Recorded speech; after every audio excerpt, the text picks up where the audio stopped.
ভারতের আন্দোলনকারী শিক্ষার্থীদের উপর পুলিশি হয়রানি এবং মামলা নিয়ে সমঝোতা চুক্তি ভঙ্গের অভিযোগ তুলে আবারও রাজপথে নামার কড়া হুঁশিয়ারি দিয়েছিল সিজেপি। তবে সরকারের প্রতিনিধিদের সঙ্গে দীর্ঘ আলোচনার পর আশ্বাস মেলায় আন্দোলন স্থগিত করা হয়েছে। সামাজিক যোগাযোগ মাধ্যমে এক্সে দেওয়া এক পোস্টে সিজেপির প্রধান মুখপাত্র সৌরভ দাস এই সিদ্ধান্ত জানান।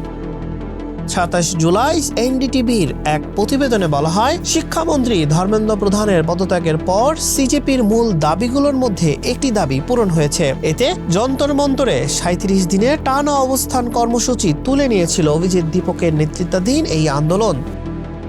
দলটির মুখপাত্র জানায়, সংবাদ সম্মেলনের কয়েক ঘন্টা পর মধ্যরাতে সরকারের প্রতিনিধিরা তাদের সঙ্গে বৈঠকে বসেন। বৈঠক শেষে তিনি জানান, সরকার তাদের দেওয়া প্রতিশ্রুতি বাস্তবায়নের আশ্বাস পুনর্ব্যক্ত করেছে। সরকারের প্রতিনিধিদের পক্ষ থেকে জানানো হয়েছে, আন্দোলনকারীদের বিরুদ্ধে দায়ের করা সব মামলা প্রত্যাহার এবং আটককৃতদের অবিলম্বে মুক্তি দেওয়া হবে। কেন্দ্র সরকার সহ অন্যান্য রাজ্যগুলো থেকে একই ধরনের সুরক্ষামূলক বিজ্ঞপ্তি জারির প্রতিশ্রুতি দেওয়া হয়েছে। ভিডিও বার্তায় সিজেপির প্রধান মুখপাত্র জানান, সরকারের দেওয়া পূর্বের প্রতিশ্রুতি পূরণ না হওয়া নিয়ে দলীয় নেতাদের মধ্যে গভীর উদ্বেগ ছিল। বৈঠকের পর সরকারের পক্ষ থেকে বিহারের স্বরাষ্ট্র মন্ত্রণালয়ের একটি প্রেস রিলিজ দেখানো হয়। আন্দোলনকারীদের সুরক্ষায় ২৮ জুলাই সব রাজ্য থেকে প্রয়োজনীয় বিজ্ঞপ্তি জারির নির্দেশনা দেওয়া হয়।